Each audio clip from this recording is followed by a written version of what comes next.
Bastien, chargé d'opérations politiques régionales vélo à la direction des transports.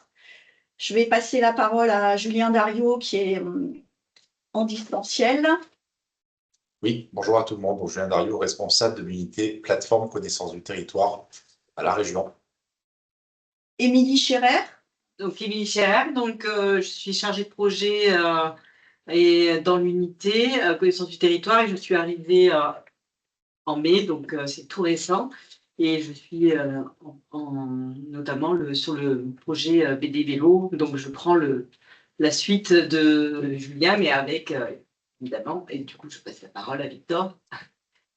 Donc oui, Victor Canu, donc je suis géomaticien et je m'occupe de la partie technique sur DataSud, voilà, et je suis ce projet vélo. Alors, en distanciel, nous avons aussi le plaisir d'avoir une référente de l'Institut géographique national, Sandy Muscarnera. Bonjour. Bonjour à tous. Donc moi, je suis chargée d'études au département appui territorial animation du collaboratif à l'IGN et basée à Aix-en-Provence. Et Monsieur Bourdeau, le délégué régional PACA, ne pouvait pas se joindre à nous aujourd'hui parce qu'il était retenu sur un autre événement. Il s'excuse, mais donc c'est moi qui présenterai la partie IGN. Merci.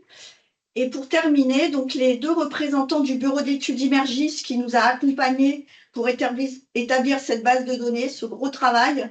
Donc, je passe la parole à Samuel Masson. Bonjour à tous, donc Samuel Masson, directeur de projet géomatique.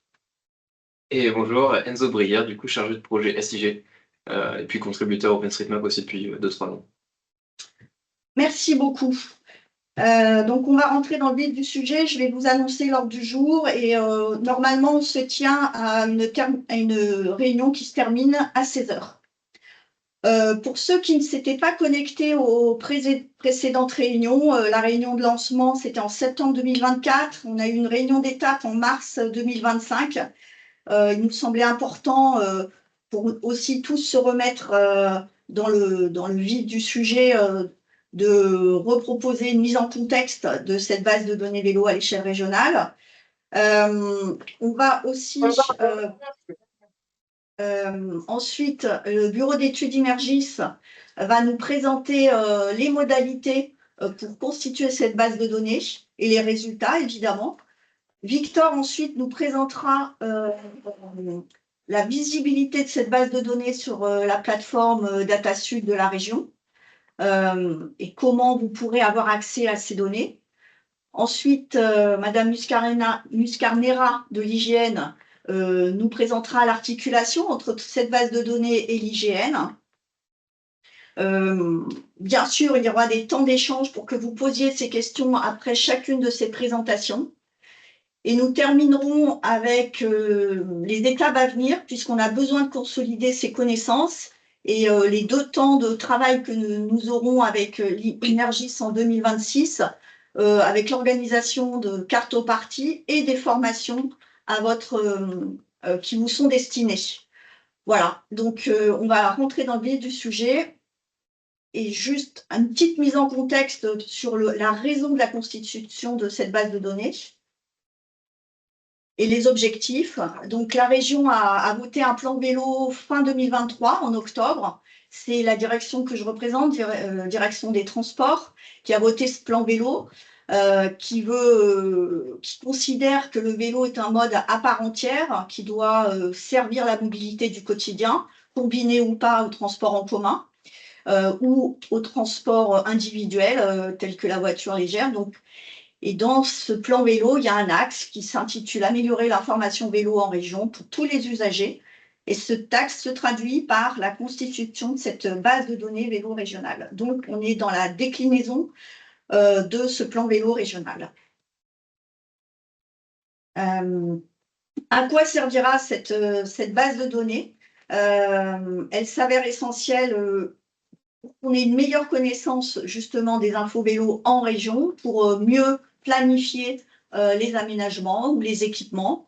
Actuellement, on n'a pas de base de données exhaustive au sein de la région. Et il n'existe pas non plus de données exhaustives et qualifiées en open data. Donc, l'idée, c'est vraiment de compléter la base de données en open data et aussi que vous ayez une information complète et qualifiée et que tout le territoire régional ait cet accès, quels que soient les moyens en ingénierie dans les services des collectivités. C'est bien sûr un outil aussi d'évaluation et de suivi des investissements des collectivités que vous êtes. Et c'est aussi un outil qui permet aussi pour les acteurs que sont les représentants d'associations vélo de voir aussi l'avancement du déploiement des aménagements et des équipements. Pour ceux qui le savent, mais aussi pour vous le préciser, compléter une base de données en open data, ça sert à alimenter des applicatifs tels que des calculateurs d'itinéraires. Donc, ça permet de fiabiliser tous ces calculateurs d'itinéraires, y compris le nôtre, celui qui est intégré à Zoo. Enfin, pour vous, voilà, en tant que porteur de projet, c'est mieux connaître les infrastructures qui existent sur votre territoire et à plus grande échelle, suivre l'avancement, pouvoir éditer des cartes, voir ce qui est à programmer, améliorer, identifier le chemin à parcourir. Et enfin, ça permet aussi, avec une base de données complète, d'objectiver les investissements à faire, peut-être pour vos élus. Voilà. Donc, ça répond à de nombreux objectifs. Donc, on peut continuer. Là, je passe la parole à Julien Dario par rapport aux objectifs propres au service que tu représentes. Oui, donc très rapidement, le fait de dire simplement que ce travail qui est conduit actuellement sur vraiment de recension de l'ensemble des données existantes sur ces questions d'aménagement cyclable au service du coup de politiques stratégiques comme le plan vélo en l'occurrence et les différents plans vélo en fait à vos échelles respectives. C'est un travail qui est du coup mené aussi dans le cadre de notre démarche de plateforme connaissance du territoire, puisqu'on est bien finalement dans le cadre de la stratégie que nous mettons en place avec les services de l'État, l'INSEE et l'IGL, puisque cette plateforme est un partenariat dont les objectifs sont principalement de coproduire de la connaissance en partenariat, bien sûr, au service des politiques publiques stratégiques, notamment tout ce qui relève de la planification écologique. C'est un peu notre gros axe de travail, ce qui se traduit très concrètement, effectivement, par précisément ce qui s'est passé sur ce projet de vélo avec l'appui d'Imergis, qui est de co-construire effectivement un standard régional de données, on y reviendra, et puis ensuite organiser tout le processus de mise à jour de cette donnée, puisqu'il y a la donnée telle qu'elle existe désormais, mais avec quand même, il y a toujours forcément l'enjeu de sa pérennisation. Et bien sûr, au-delà de tout ça, au-delà de ces aspects purement techniques, bien sûr, l'enjeu de faire de la mise en réseau autour de ces questions-là, mettre en réseau l'expertise autour de ces questions.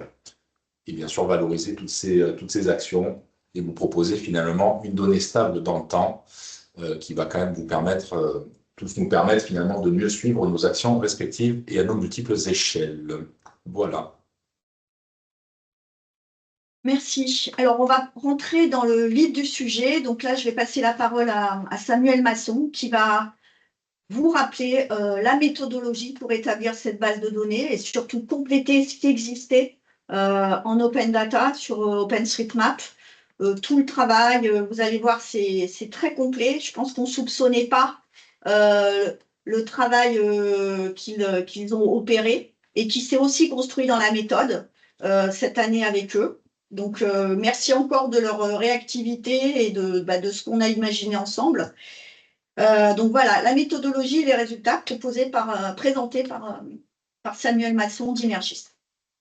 Alors, rebonjour.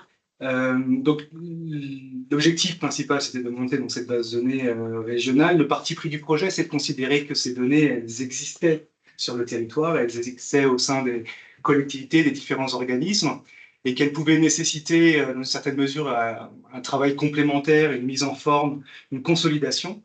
Donc, c'est pour ça que Le projet s'est construit autour de la collecte de données. Certains d'entre vous ont été rencontrés dans la première phase, et également de l'arpentage terrain de manière complémentaire, je vais revenir dessus, et de regrouper toutes ces données, ces différentes échelles, ce millefeuille en fait de data, sur le portail DataSud, qui constitue la base de données régionale vélo, et donc la colonne vertébrale du projet. Donc, au-delà de cette volonté de regrouper les données en un seul et même endroit, l'intérêt d'utiliser cette base de données régionale vélo, elle permet aussi de répondre à un deuxième sujet, c'est l'interopérabilité, c'est la capacité d'être données, d'être diffusées sur OpenStreetMap ou auprès de l'IGN. Étape nécessaire de passer par cette base centralisée pour des questions notamment de licence, auxquelles on pourra répondre si vous avez des questions particulières. En termes de mode opératoire, très rapidement, 3 grandes étapes finalement. La première, c'est la collecte de données. Collecte de données veut dire rencontrer l'ensemble des organismes qui produisent, participent, ou qui ont besoin de la donnée sur les différents territoires. Donc on note les collectivités territoriales ou des associations, des agences urbaines, etc. Mais également des données existantes dans les bases nationales, dans les open data, dans les SIG mutualisés, je nomme Jomas, et également des données qui proviennent directement du terrain, donc qui proviennent des contributeurs type Panoramax, on va y revenir, ou des relevés qui sont prévus dans le cadre du projet.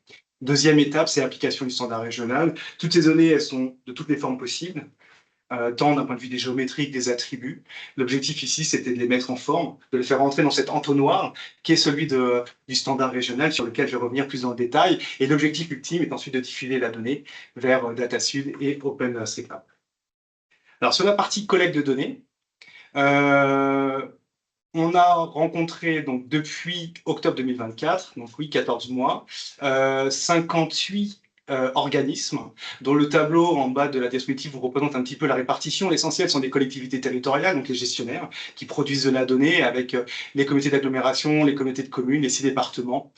Quelques communes majeures sur lesquelles on avait identifié, ou on nous avait indiqué que c'était des communes qui pouvaient avoir des données que d'autres territoires, ou l'EPCI notamment, n'avaient pas, les 3 métropoles, et puis d'autres organismes cités, notamment les agences d'urbanisme, des associations, des syndicats mixtes, des services SIG mutualisés, etc.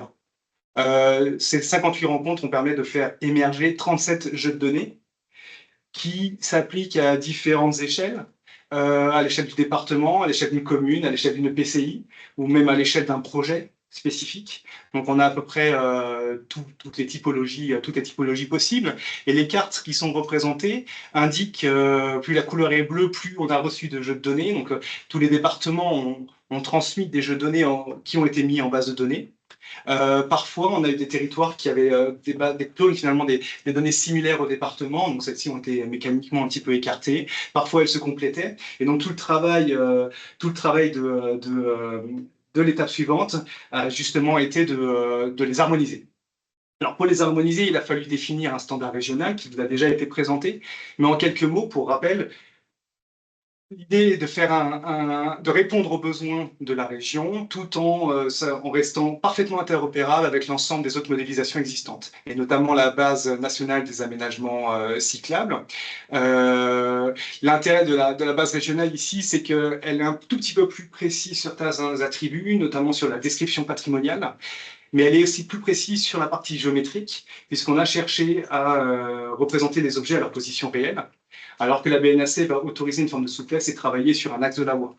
Ça, c'est les 2 points peut-être qu'il faudra être notés, mais en tous les cas, qui peut plus, peut le moins, et la base originale, c'est quasiment un clone en fait de la BNAC, donc elle est parfaitement...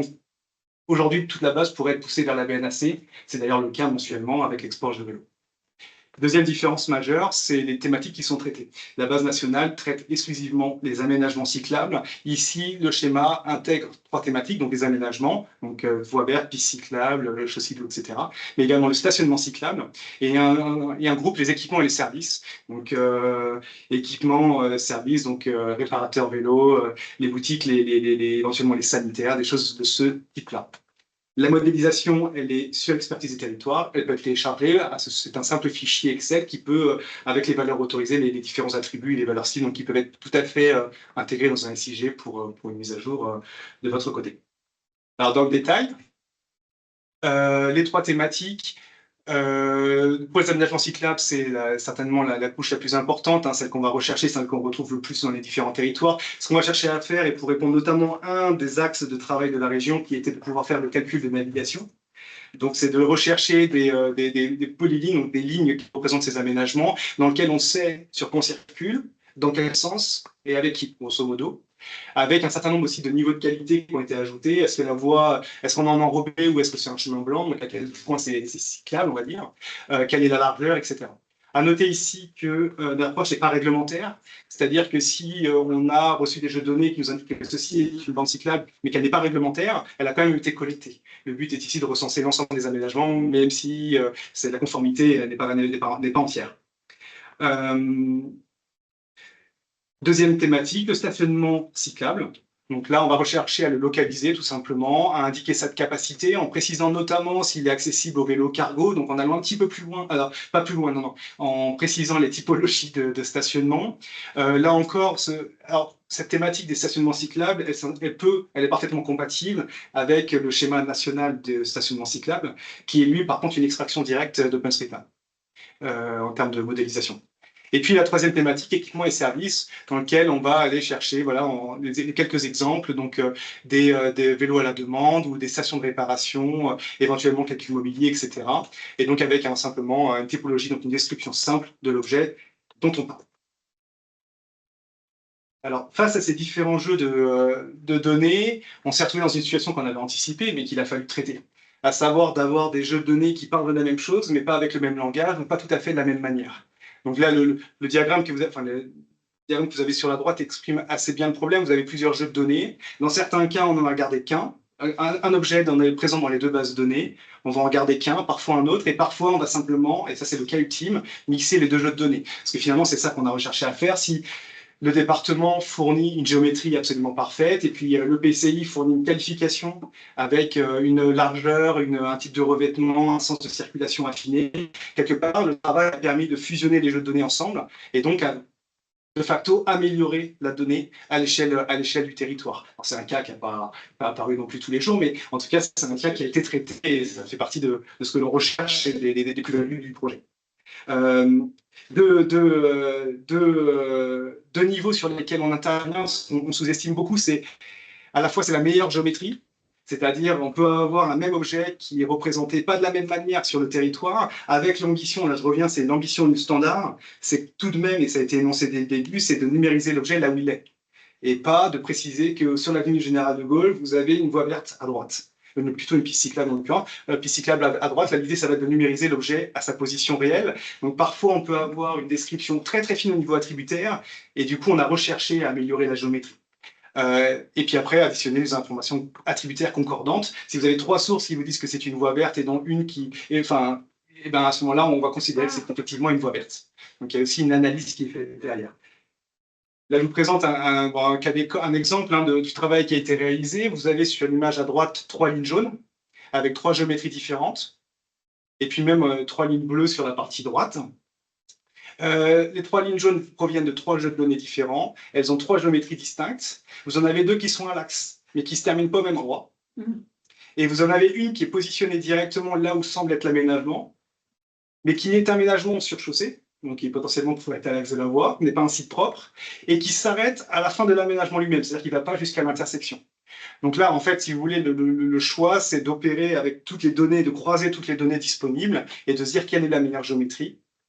Qu'est-ce que je garde au niveau géométrique qui est attributaire, et c'est ce travail-là qui constitue l'essentiel du travail réalisé sur les six derniers mois, en sachant ici qu'il est très important de noter que même s'il s'agit d'une base de description patrimoniale, on a toujours sélectionné les géométries qui vont jusqu'à l'intersection pour des raisons de connectivité, puisque l'objectif de la région est ici de calculer, d'utiliser aussi l'outil en navigateur. Et de toute façon, c'est un peu la base d'une base de données de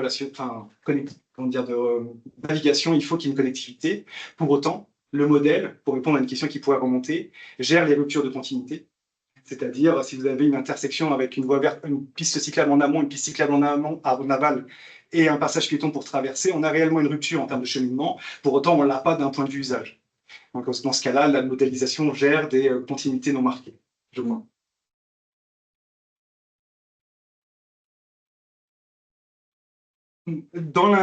pour chaque géométrie, pour chaque traitement que l'on fait, parfois on a des doutes, parfois on a que des certitudes. Et dans les cas où on a quelques doutes, on a programmé, réalisé de l'arpentage terrain. L'arpentage terrain, il a été planifié, prévu dans le projet pour justement venir compléter les données existantes, en sachant que parfois on aurait des manques. Le projet prévoyait 1500 km sur voirie et 500 km sur aménagement cyclable comprenant site propre, donc voies vertes et pistes cyclables.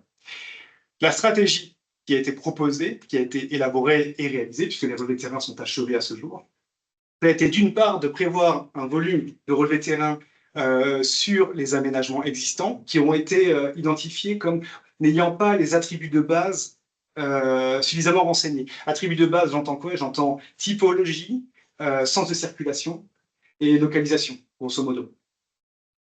Donc, si on a identifié on sait qu'on a une piste cyclable sur telle rue parce qu'on a dans la collecte des données, on a été potentiellement réaliser le relevé terrain dessus pour dire, en fait, c'est une piste cyclable, elle est unidirectionnelle et elle va dans ce sens-là, avec un sens de numérisation. Deuxième axe de travail, ce sont les zones blanches entre guillemets. C'est-à-dire, ce sont des zones où potentiellement il pourrait y avoir des aménagements, mais on n'a pas de données dessus. Donc on ne sait pas en fait s'il n'y a pas de données ou pas d'aménagement. Donc à ce moment-là, on a saupoudré un certain nombre de relevés, ce sont les taches roses que vous voyez sur la carte, sur lesquelles on est parti faire des relevés terrain pour voir s'il y avait quelque chose à collecter. Et en bleu, donc c'est les zones où on sait qu'on a des aménagements et on va venir améliorer leur qualification attributaire. Samuel, on a saupoudré, mais pas au hasard. Pas au hasard. Mais, Voilà. il Tu as y a- des questions là-dessus ou si tu veux préciser, si ouais. tu te souviens comment on a déterminé justement ces secteurs à parcourir, ces 1500 km à parcourir? Oui. Globalement, c'est la méthode de l'entonnoir, des tamis. On a recherché en excluant l'ensemble du réseau routier type structurant ou départemental, y compris en zone agglo, sur lesquelles on pouvait avoir des données par ailleurs.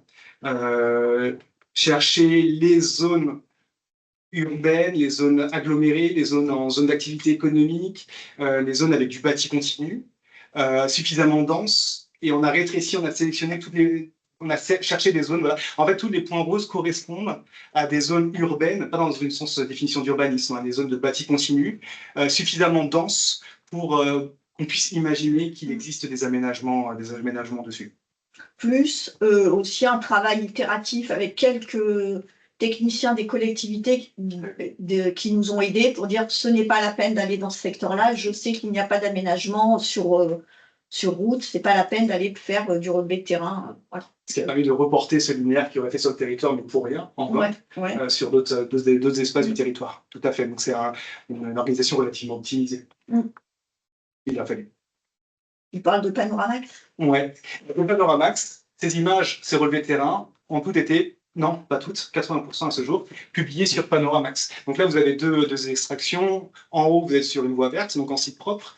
Donc là, vous ne pouvez pas qualifier l'objet, sauf pour le gestionnaire qui sait ce qu'il y a, en dehors d'un relevé en site propre. Et puis, sur l'image en bas, vous êtes sur une bande cyclable, presque quelque chose qui y ressemble.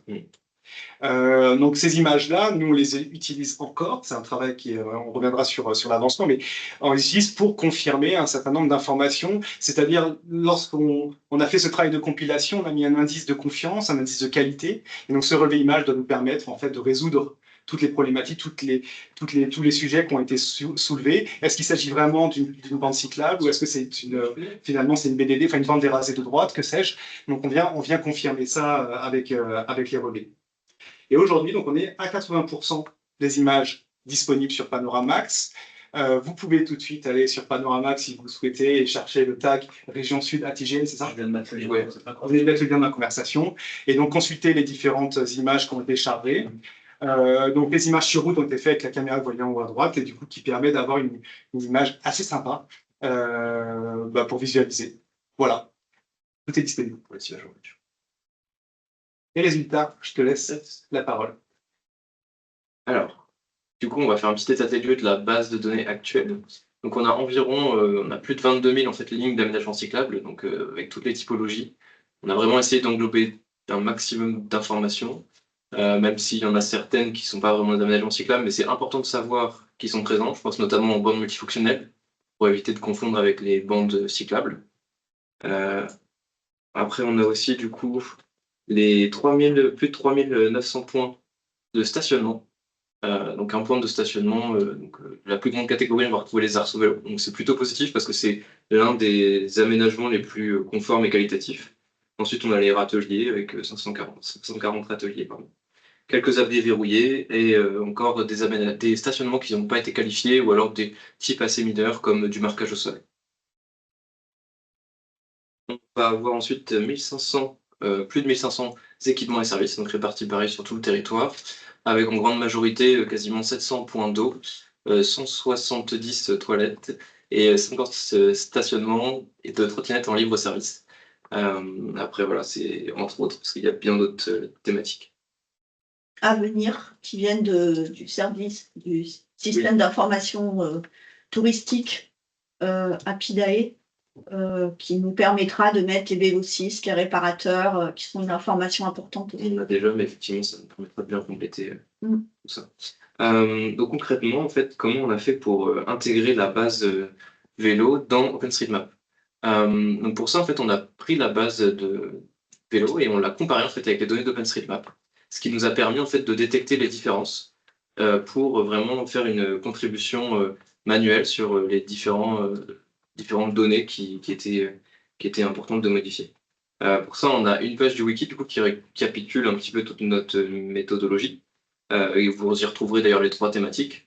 Et on a fait aussi une présentation avec Victor Cagneux du coup, lors du State of the Map à Tours de cette année. Donc, si vous voulez plus d'informations techniques sur le procédé, il y a une vidéo, un replay sur Peertube.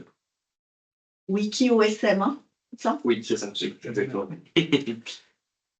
Alors, concrètement, comment on a géré les collisions? Donc là, on a vraiment un cas simple avec 2 points, donc 2 points de stationnement.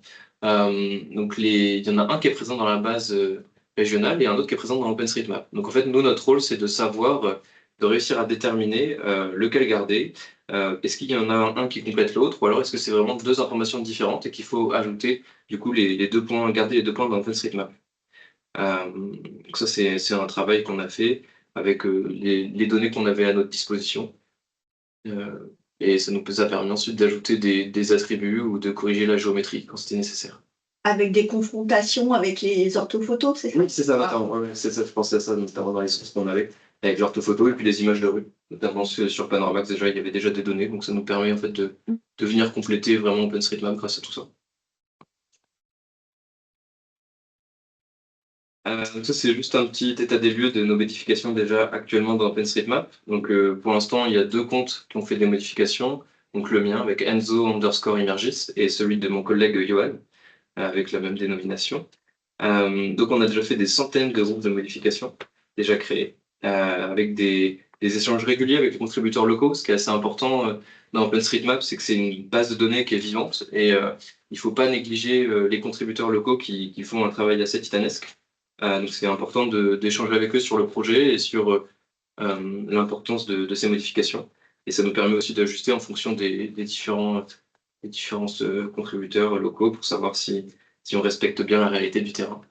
Vous pouvez suivre du coup les modifications qu'on fait avec un hashtag, le hashtag BDVélo Région Sud. Pour l'instant, on est à peu près à 80... Enfin, on a fait 20% des aménagements cyclables, mais on va revenir après sur le sujet. En fait, dans OpenStreetMap, il y a 2 grandes thématiques. Il y a vraiment les modifications des données déjà existantes et les ajouts de nouvelles données. Donc sur les modifications, on est vraiment sur de l'édition attributaire, donc sur concrètement de l'ajout, de la mise à jour, de la suppression. Et on a aussi des modifications du coup sur la géométrie, pareil, d'améliorer, de modifier. Donc sur les aménagements cyclables, on a fait à peu près déjà 696 modifications.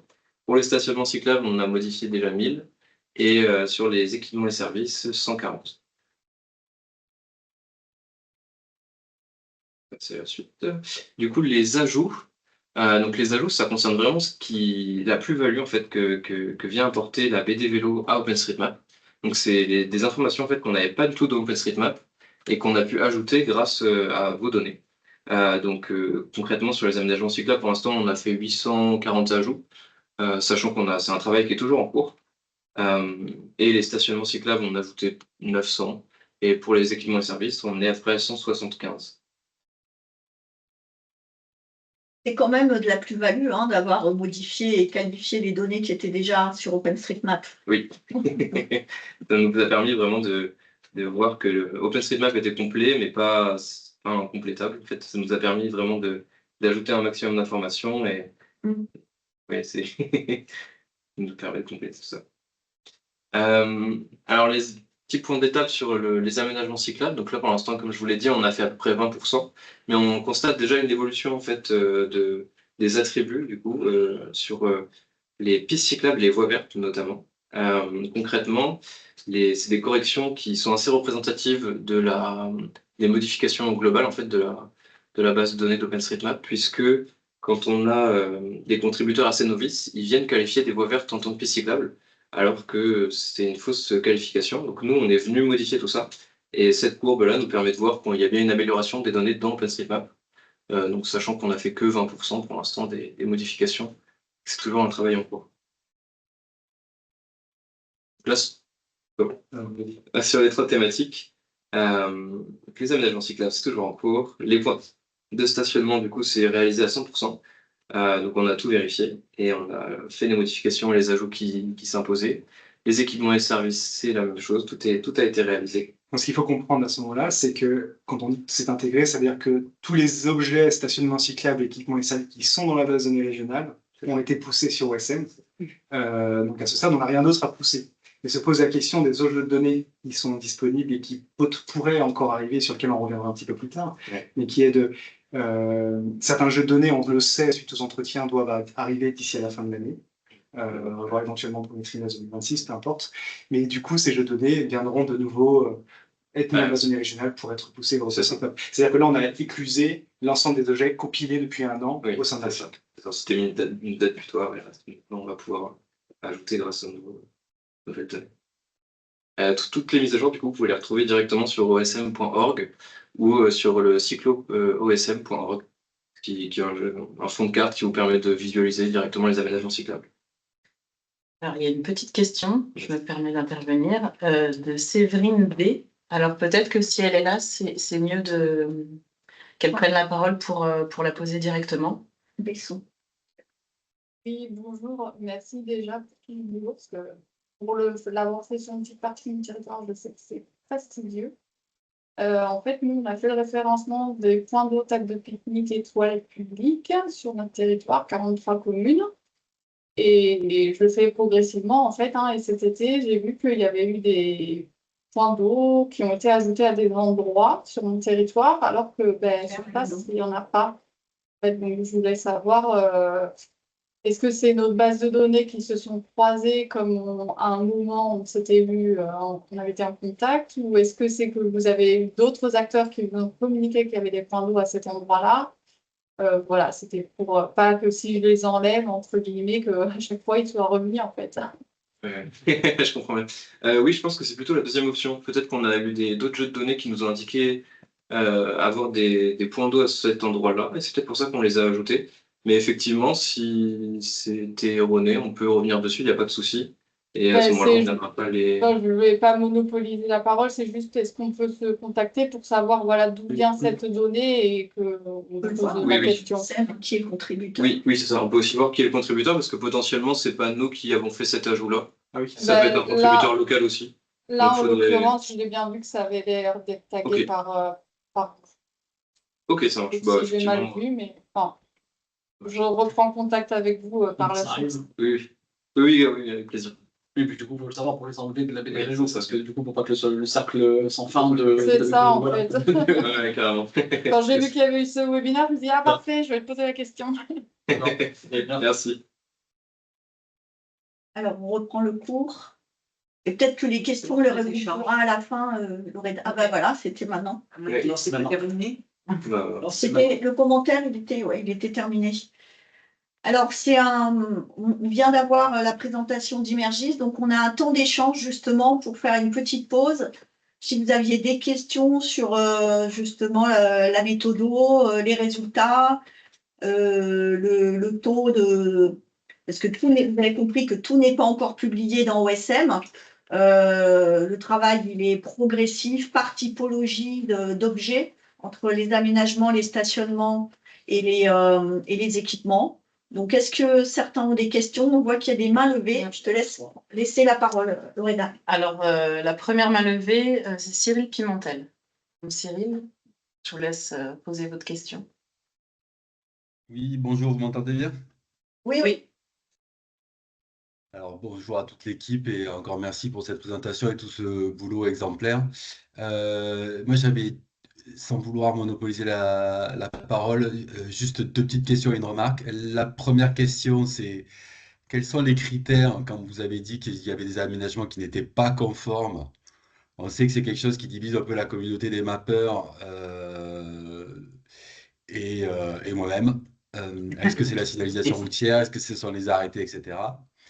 La deuxième question, c'est lorsque vous parlez de discontinuité, mais qui ne vous empêche pas de pouvoir faire le routage.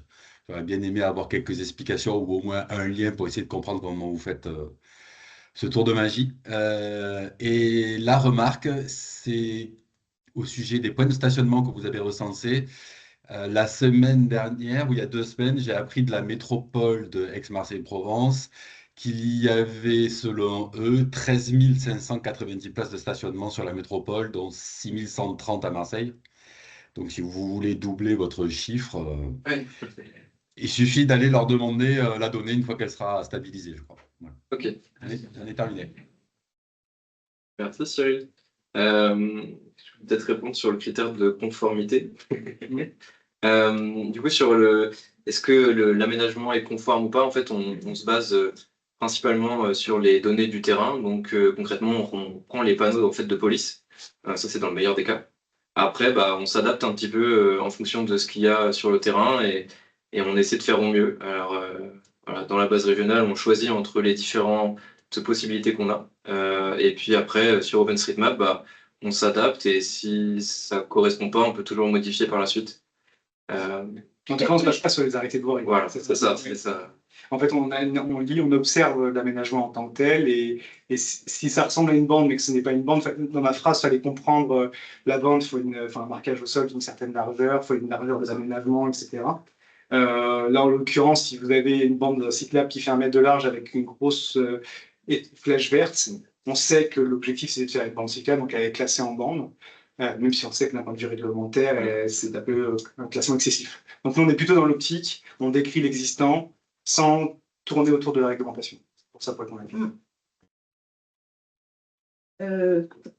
Pour le troisième point, je crois que la base de données, les données de la métropole, alors je ne sais plus si c'est celle de la ville de Marseille ou de la métropole que vient d'évoquer Cyril Pimentel. En fait, sur la métropole, on a récupéré les aménagements cyclables. Mais je vais venir vers eux du coup pour récupérer les stationnements. Parce qu'apparemment, il y a des nouvelles informations qu'on n'avait pas. Et sur les stationnements, j'ai déjà par contre ceux de la ville de Marseille. J'ai ceux de la ville de métropole. Et pour les discontinuités. Juste une précision pour tout le monde, les stationnements, les points de stationnement, vous l'avez écrit dans la présentation. Il y a le point de stationnement, mais ça ne rend pas compte du nombre de places, je crois. Oui, même si c'est un attribut. On peut avoir, mais là, dans les chiffres que vous nous avez donnés, c'est le nombre de points de stationnement. Et voilà, c'est vrai que là, les chiffres que vient d'évoquer Cyril Pimentel paraissent en valeur absolue beaucoup plus importants. Peut-être que c'est plutôt le nombre de places qu'a évoqué Cyril Pimentel. Alors que nous, c'est le nombre de points de stationnement. Et il y avait une deuxième question. Discontinuité. Discontinuité. Là, l'approche, je vois où vous voulez m'amener, mais je ne peux pas vous suivre.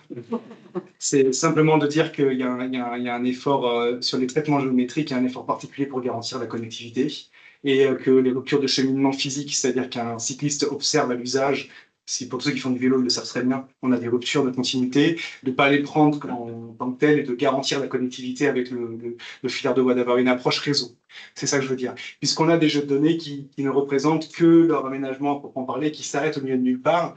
Ce que je sous-entendais, c'est que le parti pris, c'est de chercher la connectivité à tout prix et que la modélisation autorise de tirer une ligne qui ressemble à rien, mais qui se raccroche au nœud pour avoir une connectivité optimisée et qui, en termes de typologie, c'est-à-dire, on sait très bien que ça n'est plus une piste cyclable, mais c'est quand même dans l'usage, c'est par là où va passer le cycliste pour rejoindre le réseau. Ça va être dans la BD vélo.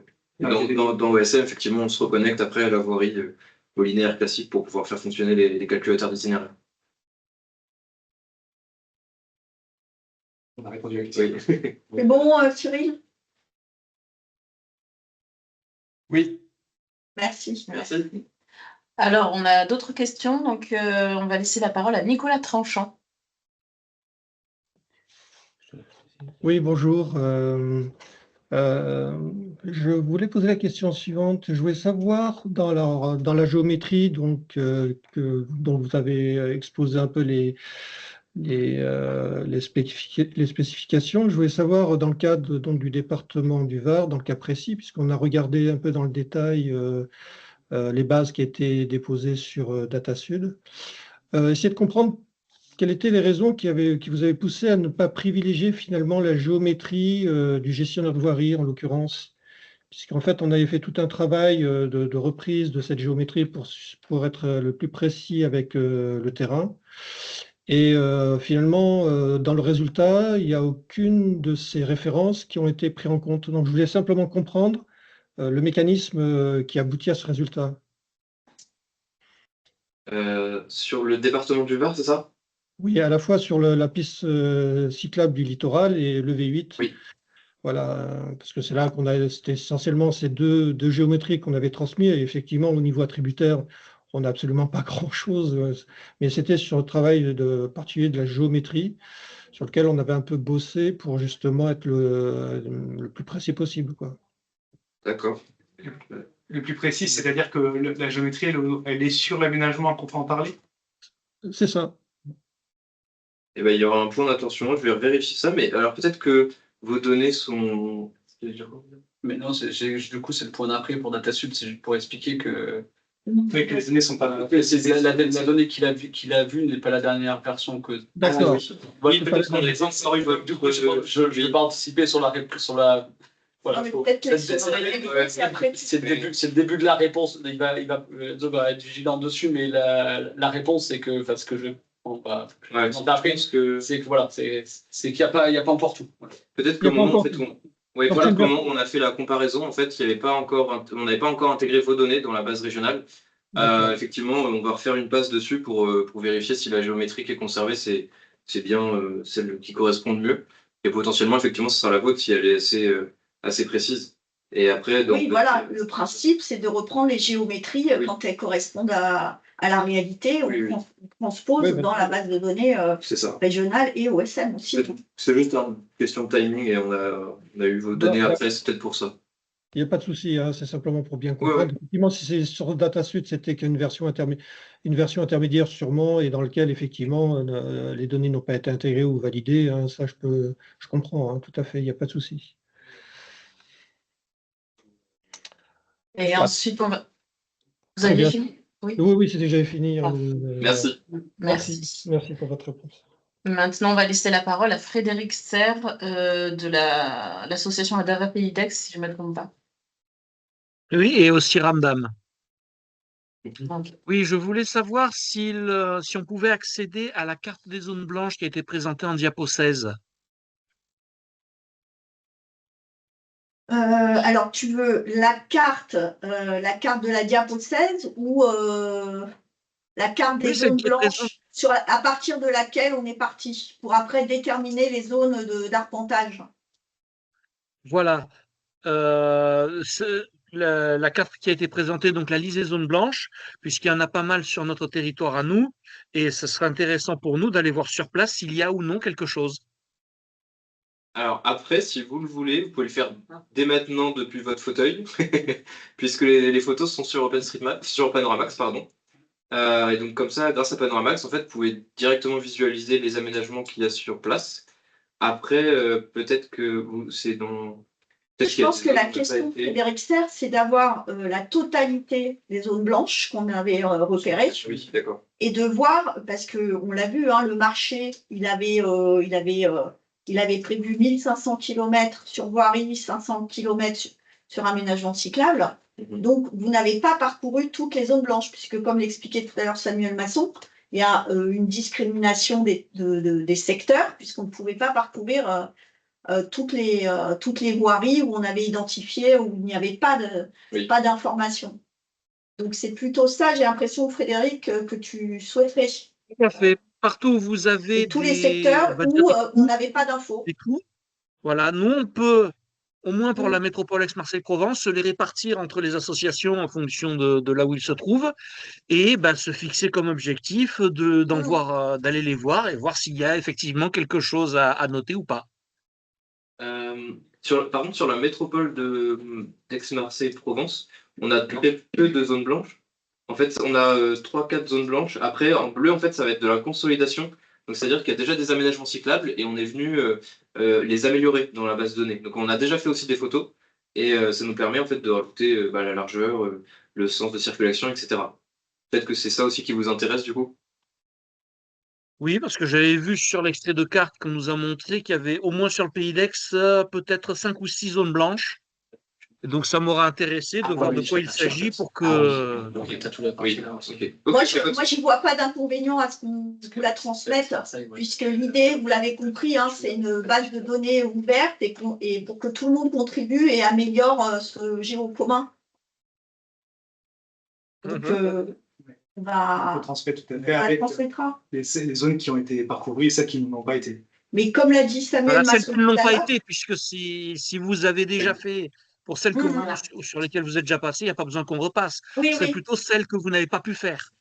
Et aussi celles qu'on a évacuées. Par exemple, les zones agglomérées où il y avait moins de 50 habitants, on a dit, puisque potentiellement on s'est dit, c'est pas là où on va cibler l'arpentage, puisque a priori, c'est pas là où peut-être que les aménageurs ont réalisé des aménagements.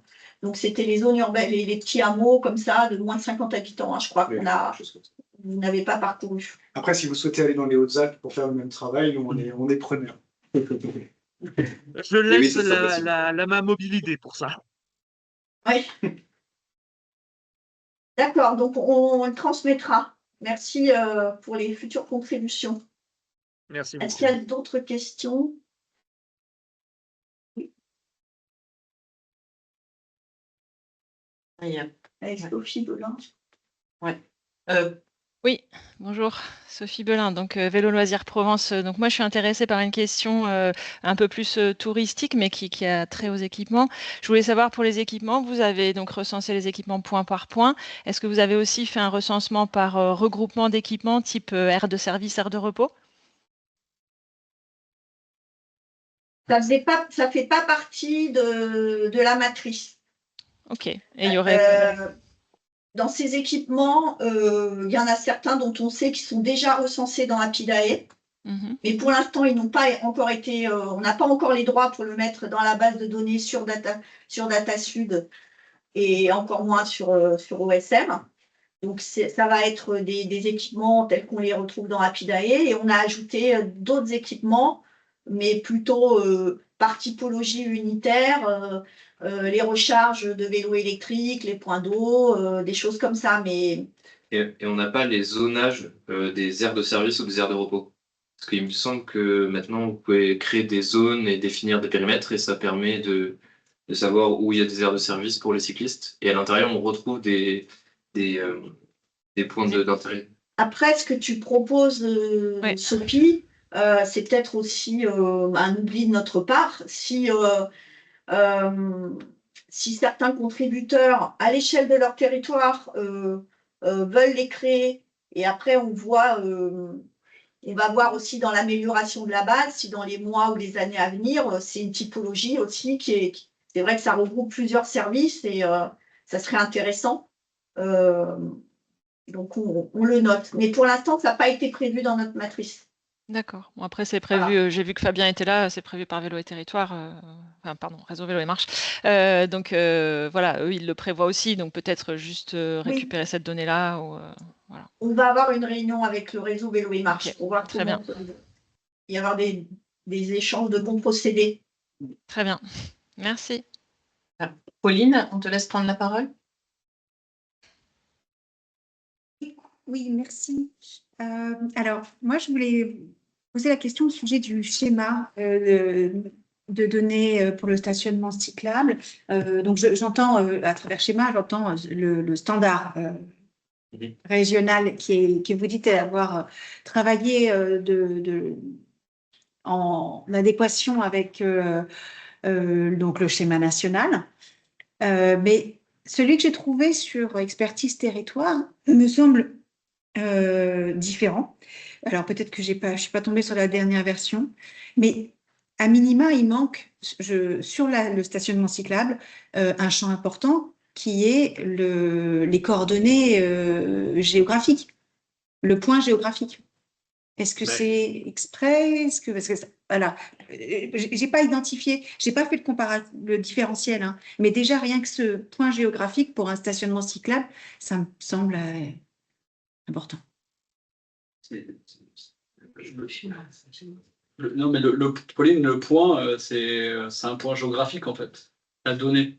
Donc, en soi, la coordonnée, elle est intrinsèque au point, en fait. C'est la donnée géographique. Oui, c'est la donnée géographique. Donc, on rajoute pas de colonne XY, c'est induit c'est de la donnée, en fait. Après, on peut. Alors, moi, ce que je vois dans le standard standard régional que vous avez diffusé sur Expertise Territoire, je vois juste un attribut qui s'appelle localisation. Oui. Et dans les valeurs possibles, texte libre. Pour moi, ça n'a rien à voir avec une coordonnée géographique. Oui, texte oui, libre. exactement. Je vous précise en fait, le champ localisation, il a pour objectif de qualifier le stationnement. Est-ce que c'est un stationnement de gare? Est-ce que c'est d'ajouter une qualité spécifique au stationnement? Parce que le stationnement peut être spécifique. Oui, donc il n'y a pas d'attribut coordonnées géographiques qui Non, parce qu'elle est prévu. stockée dans la géométrie. En fait, c'est-à-dire que d'accord. les attributs, l'information géographique est stockée dans la géométrie de l'objet, et c'est d'ailleurs le cas pour tous les objets de la base de données. Donc en fait, on pourrait très bien la mettre d'un point de vue l'exposé, on parle d'exposition au niveau attributaire, mais ça apporterait pas d'informations particulières. En fait, il n'existe pas de point de stationnement sans localisation. C'est juste que c'est une information qui est structurante à l'objet. C'est pour ça qu'elle n'est pas précisée. Mais en l'occurrence, effectivement, on pourrait l'ajouter. Il faut sous-entendre qu'elle existe et elle pourrait être dans le modèle, mais vous n'avez pas besoin de saisir les coordonnées. Il faudra simplement cliquer le point là où il est et automatiquement vous extrayez les coordonnées et vous remplissez cette information-là. C'est comme ça qu'il faut le concevoir. La localisation, c'est vraiment une qualification spécifique. Est-ce qu'on est du stationnement de gare, stationnement d'arrivée, etc. D'accord. Du coup, ça suppose quand même que vous vous adressiez à des personnes qui ont toutes un accès à un logiciel géographique, SIG. Et le fait que cette base de données soit disponible dans un format CSV contenant le point géographique, vous élargissez en fait vos publics. Ok. Mais c'est automatique. Si tu veux, on en reparlera après, Pauline. Non, mais bon, non, c'est pas. Il faut entendre la question d'élargir. Enfin, voilà. Oui. C'est possible en tout cas. Voilà. Et puis, vu qu'on dit que justement c'est lié à la localisation sur la carte, c'est pas très compliqué de l'ajouter. Voilà. Ok, merci. Et une dernière question. Parce qu'après, on a encore une petite partie à vous présenter. En plus, je crois que c'est la dernière pour cette première partie. Donc, c'est de Michael Barville du Sisteron-et-Buech. Oui, c'est ça, tout à fait. Du coup, moi, ma question, c'est tout simplement, je rejoins un peu le projet en cours de route, plutôt vers la fin, parce que j'ai pu du coup voir. Du coup, moi, je prends le relais en fait par rapport aux géomaticiens qui étaient précédemment sur le poste. Du coup, j'ai pu constater qu'il semblait y avoir quand même des zones blanches sur le territoire. Et voilà, du coup, je sais qu'il y a des mises à jour à pousser, mais j'ai pas très bien compris de quelle manière, s'il fallait le pousser directement par mail sur l'un des participants de Imergis, si j'ai bien compris, ou s'il faut directement me pousser sur OSM. En fait, vous pouvez nous envoyer vos données directement. Et après, on les met dans OpenStreetMap. Après, si vous voulez faire le travail d'ajout dans OpenStreetMap, c'est aussi possible. D'accord, donc on peut le faire soit avec une consolidation et on vous envoie, et peut-être que vous pourrez nous faire aussi des retours sur éventuellement des géométries à corriger ou des points de vigilance. Et après, si on se sent, on va dire, suffisamment serein pour le standard de l'attendu, on peut le pousser dans OSM et après, c'est directement mis en fait. Ça. Ok, Alors d'accord. là-dessus, monsieur Barry, c'est ça? Monsieur Baril, oui, c'est ça. Vous allez voir, dans la seconde partie, on va vous expliquer les suites données à ce point d'étape de la réalisation de la base de données. Immergis nous accompagne jusqu'à octobre 2026. Il est mandaté pour réaliser la mise à jour et consolider avec les jeux de données qu'on va recevoir postérieurement à aujourd'hui. Donc, il y a un travail, vous allez voir à la fin de la présentation que nous allons vous envoyer, il y a des liens où vous pourrez proposer vos données à Immergis pour qu'ils les intègrent. Ça fait partie de leur mission. Mais il y aura aussi d'autres modalités pour que vous contribuiez et que vous appreniez à contribuer pour ceux qui ont dans la volonté et le temps. Et on attend beaucoup de vous. Vous allez voir dans la seconde partie, on vous propose de consolider l'existant grâce aux données que vous possédez. C'est justement la seconde partie de la présentation. D'accord, très bien. Bon, bah, j'ai été peut-être Ouais, un petit vous peu avez trop anticipé. rapide. C'est ça, Parce tout à que fait. c'est toujours vivant et qu'il y a toujours des aménagements, des équipements qui sont mis en service. Il n'y a plus de questions, Loredane? Non, c'est bon. Continue. Voilà, bah ça, on enchaîne. Alors voilà, ça sera plutôt pour la troisième partie, excuse-moi. Oui. Donc là, je passe la parole à Victor Canu, qui va vous expliquer quel type de données on trouve sur la plateforme DataSud par rapport au travail qui a été de recensement qui a été fait par Immergis, quelle typologie de données, sous quelle licence et qu'est-ce que vous pouvez en faire. Je te laisse la parole. Du coup, donc, j'en ai parlé rapidement. Déjà sur DataSud, on va retrouver la base de données en l'état. Donc, une fois que en l'état, c'est-à-dire au fur et à mesure qu'elle aura été nettoyée, donc en les doublons enlevés, que les données ont été qualifiées. Et donc ce que je disais en réponse à la question précédemment, c'est en effet, là pour l'instant sur DataSud, c'est la version qui date du 14 août. Donc il n'y a pas encore toutes les données. C'était juste pour faire une première publication pour déjà donner à voir le format dans lequel ça allait pouvoir être et comment ça allait pouvoir être exposé pour aussi faire des retours et des améliorations s'il y a besoin.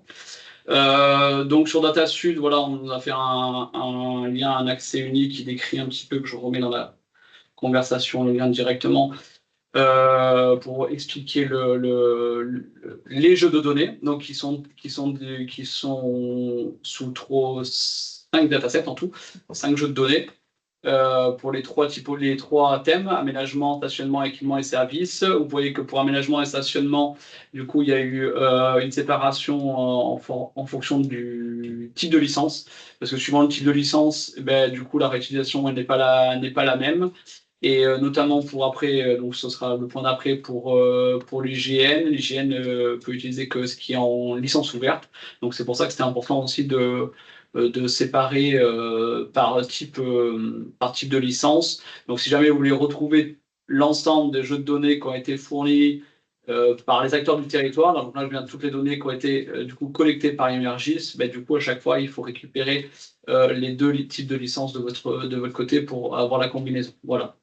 Mais on parle bien que des données qui ont été récupérées dans le cadre du projet sur les acteurs du territoire, pas de données qui proviennent d'OpenStreetMap ou enfin directement depuis OpenStreetMap ou directement depuis l'IGN. Voilà. Excuse-moi, c'est moi qui bouge. C'est le réflexe de faire bouger. Du coup, ces données sur le portail DataSud, donc comme tous les jeux de données sur DataSud, vous pouvez les télécharger dans différents formats, donc géographiques natifs, Shapefile, JSON, KML ou des formats plus tabulaires, CSV, XLS et ODS, mais également aussi en flux cartographique directement pour pouvoir être intégré donc, dans tous vos outils en interne. Mais DataSud possède également un module de cartographie, de web cartographie, qui vous permet donc de potentiellement faire des cartes au besoin. Petit exemple de carte et de coup est présente, été rajouté à la fin de la page que je vous ai mis en lien pour voir les différents jeux de données et même avec un fond OSM ou Open ou IGN. Sur DataSud, vous pouvez retrouver du coup des données OpenStreetMap. Il y a une centaine de couches qui sont publiées de manière quotidienne sur plusieurs thématiques, dont la thématique vélo. Le jeu de données aménagement cyclable du coup avait déjà été retravaillé un petit peu en amont pour l'exposer et puis montrer un petit peu les différentes typologies. Donc c'est une donnée qui est mise à jour quotidienne, qui est téléchargeable et donc et accessible par les flux comme vous allez le voir, que je vous ai décrit précédemment. Et par contre cet export il est élargi, donc on a la région, mais il y a les deux autres régions françaises limitrophes, plus les régions italiennes limitrophes, donc on est sur une exposition assez large. Et donc sur ce jeu de données-là, en effet, si vous allez consulter ce jeu de données, là vous retrouverez les complétudes qui ont été faites par Emergis depuis la base de données régionale. Des évolutions qui sont envisagées, que je n'ai pas encore eu le temps, mais ça aurait dû être fait, mais bon, ça va être fait. Ça va être du coup d'harmoniser donc ce jeu de données, enfin en tout cas l'exposition de ce jeu de données avec les champs qui ont été choisis pour la base de données régionale pour en faire un export plus parlant et cohérent à cette échelle-là. Je pose la question, enfin voilà, et du coup, et aussi d'appliquer cette logique sur les deux autres thématiques qui n'ont pas été encore exposées clairement de cette manière-là, sur les stationnements, les équipements et services, même s'ils sont retrouvables sur d'autres thématiques, mais pas directement associés à la thématique vélo. Et une question que je pose, du coup, est-ce que c'est intéressant d'avoir, donc là, comme je vous ai dit, c'est une exposition très élargie de la donnée OpenStreetMap au-delà des frontières. Est-ce qu'on ne ferait pas un jeu de données pareil, qui est mis à jour quotidiennement, mais filtré plus localement, du coup, notre échelle régionale pour les besoins. Voilà, c'est une question un peu ouverte. Direction transport, je te réponds par l'affirmative. Ça fait partie des... Après les deux, l'exposition globale, elle peut être filtrée localement dans les outils, donc on les retrouve dedans. C'est juste pour savoir si on veut nativement que ça. Si on filtre nativement, c'est-à-dire qu'on ne pourra pas avoir les bords, il faudra jouer avec des jeux de données. Si on garde sur un jeu de données élargi, ben, c'est chacun qui fait un petit peu ce filtre en fonction de ses besoins, si on veut se comparer aux voisins, etc. Donc, il y a plusieurs usages possibles. Je ne sais pas si on fait une partie de questions sur ça ou pas, on fera après. D'abord. D'accord. Donc, du coup, je vais donner la question après la présentation de Chandier Musicien. Donc, je vais donner la main du coup à l'IGN. Ça me fait passer. Voilà, donc, c'est pareil que pour OpenStreetMap. C'est là, du coup, l'intégration de la donnée régionale dans la BD Topo. Enfin, je laisse la main. Donc, merci beaucoup. Donc là, moi, je vais vous parler de comment on va pouvoir intégrer la BD vélo dans la BD Topo. Donc, comme vous l'avez compris, il y avait pour s'affranchir des licences, l'IGN va utiliser la partie BDV qui est donc diffusée en licence ouverte et notamment la partie aménagement parce que c'est la partie qui est représentée dans la BD Topo. Donc c'est par appariement que nous allons intégrer les données dans la BD Topo, donc grâce à des outils que nous avons propres à l'Institut, donc pour enrichir la BD Topo, la modifier, que ce soit géométriquement ou sémantiquement s'il y a besoin. Donc cette première étape sera faite de façon manuelle. Et par la suite, si des nouveautés viennent dans la BD vélo de licence ouverte, des mises à jour manuelles ou semi-automatiques pourront être mises en place. Et une fois que les données seront donc intégrées dans la BD Topo pour que les utilisateurs de cette base de référence puissent bénéficier du travail effectué, ils pourront aussi continuer à contribuer ou à signaler si jamais ils s'aperçoivent de nouveautés ou de choses à indiquer. Donc, soit par signalement pour ce qui est des contributions, on va dire, citoyennes via l'espace collaboratif ou le géoportail qui seront bientôt regroupés dans le site carte.gouv.fr qui sera officiellement lancé le 15 décembre prochain, ou par l'application Carte IGN qui permet aussi de faire des signalements. ou bien certains experts qui sont soit des agents donc, de l'hygiène, qui continueront à mettre à jour de façon quotidienne la baie de topo, ou des partenaires qui peuvent aussi effectuer des contributions directes dans la baie des topos sur cette thématique ou sur d'autres thématiques d'ailleurs, qui sont des collectivités ou bien des SDIS, des services départementaux d'incendie et de secours, qui pourront aussi contribuer sur cette thématique à enrichir la baie des topos. Et sur ces deux façons de contribuer, il y a toujours des contrôles qui sont attribués, qui sont effectués soit a posteriori, soit en amont, selon le système employé. Donc voilà comment sera intégré l'ABD vélo dans l'ABD topo, sachant du coup qu'il n'y aura que la partie qui était en licence ouverte qui pourra être intégrée en BD topo. Voilà.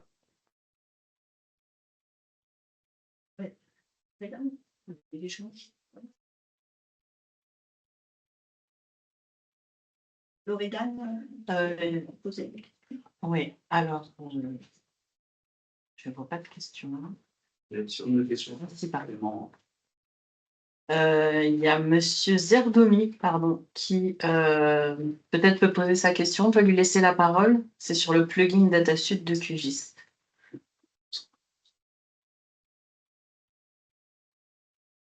Clément Zerdoumi? Oui, bonjour. Oui.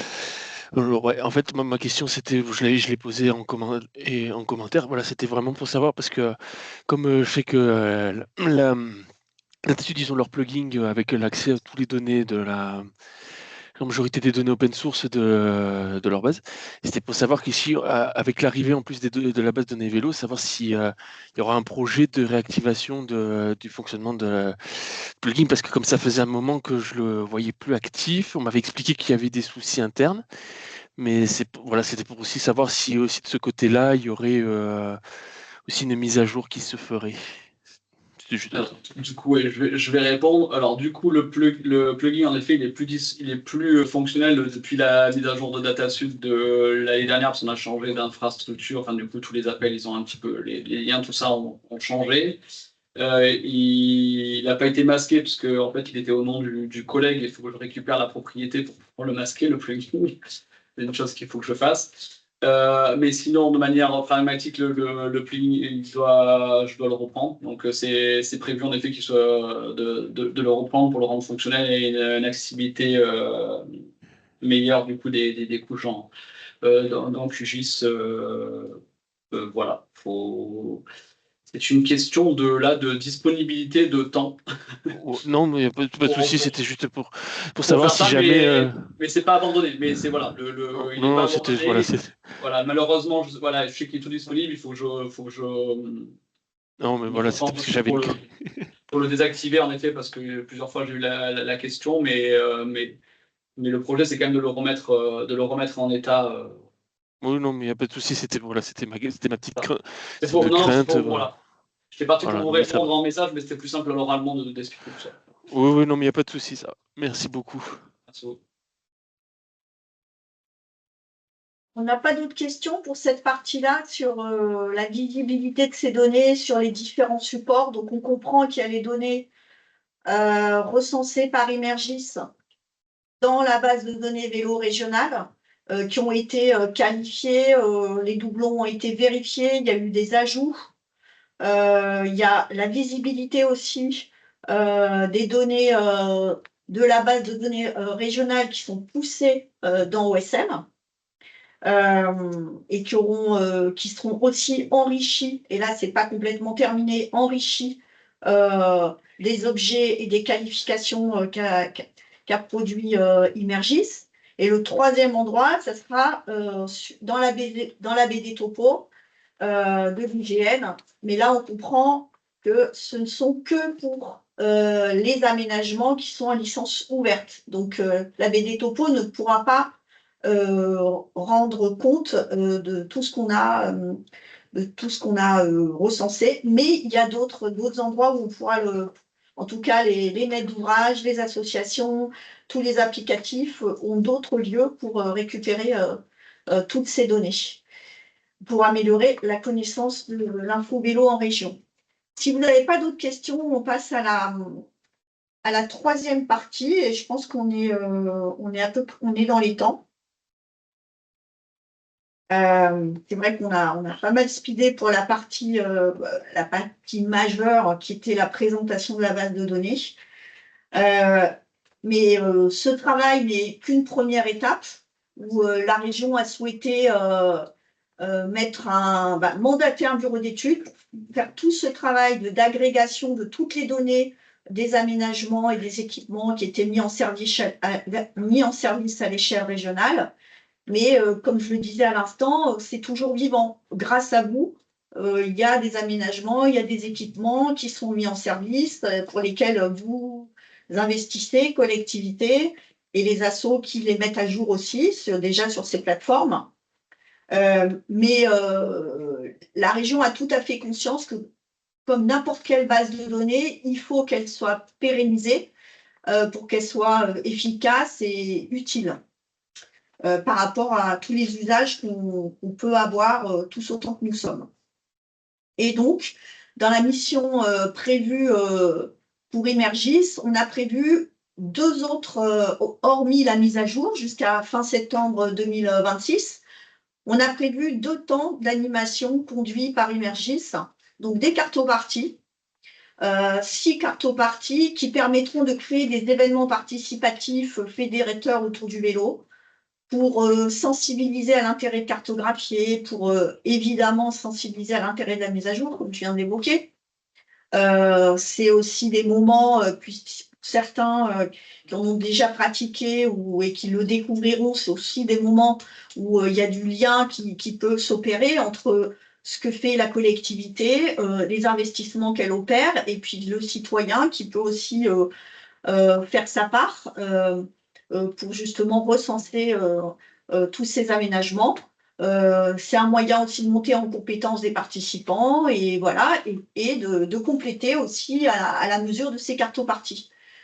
On a prévu 6 cartoparties, on le verra dans la slide suivante, et c'est à destination, vous le voyez, de publics très variés, des techniciens des collectivités, des adhérents d'associations, des cyclistes, des habitants qui ne sont même pas cyclistes, mais qui ont de l'appétence pour la carto et pour des événements autour du vélo. Changer.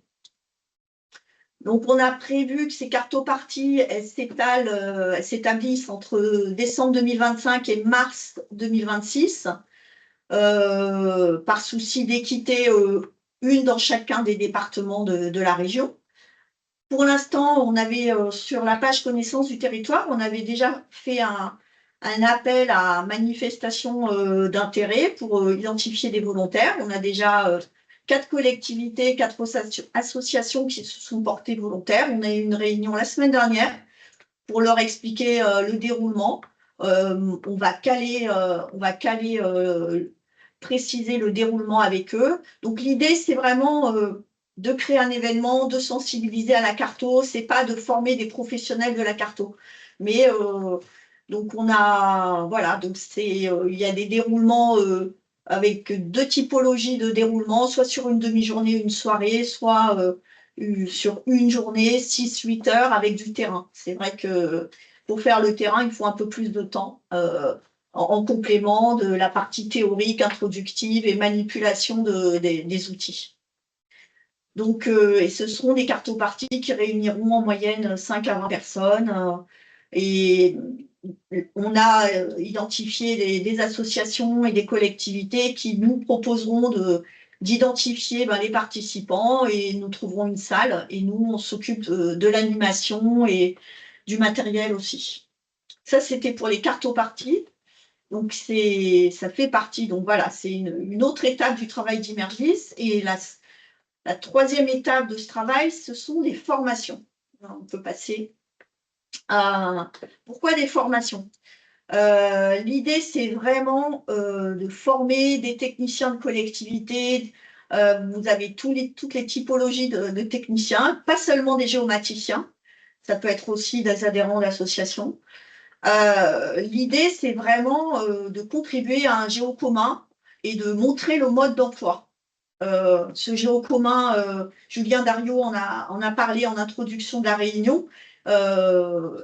Il peut s'opérer pour d'autres thématiques, mais là, en l'occurrence, dans cette mission, c'est un jour commun sur le vélo et pour une montée en compétences des participants, là, vraiment pour apprendre à cartographier, à contribuer soit dans DataSud, soit dans OSM, de comprendre tous ces écosystèmes, parce que c'est vrai qu'il est pas simple, hein, on a mis un peu les acronymes en bas entre OSM, OpenStreetMap, BNAC, Base nationale des aménagements cyclables, BNSC, Base nationale des stationnements cyclables, DataSud, les applicatifs. Donc voilà, c'est aussi pour démythifier tout cet écosystème et vous avez compris que tout est lié. Mais c'est pour des personnes volontaires qui ont envie de contribuer et de participer à cette mise à jour qui est indispensable pour qu'elles rendent compte de la réalité de l'offre vélo en région. Voilà. Et donc, l'objectif, c'est évidemment de contribuer à OpenStreetMap ou à la BD dans DataSud, suivant le niveau de volonté de la collectivité, soit de contribuer à de la donnée dans une plateforme ouverte, soit sur DataSud. Ça permettra aussi de fiabiliser les statistiques d'avancement de l'offre en région, puisque toutes ces données remontent à la BNAC, qui sert justement à rendre compte des kilométrages qui sont livrés en région, du nombre de points de stationnement, et la BNAC, et notamment le réseau Vélo et Marche, rend compte avec des atlas de l'avancement, et ça permet aussi de montrer où en est la région sud, ou vos départements, puisqu'on peut faire des filtres différents, à différentes échelles. Et évidemment, comme je l'ai évoqué, cette mise à jour, elle permettra de continuer à fiabiliser les trajets vélo et multimodaux en région. Donc là, c'est Julien qui prend la parole sur l'organisation de ces formations.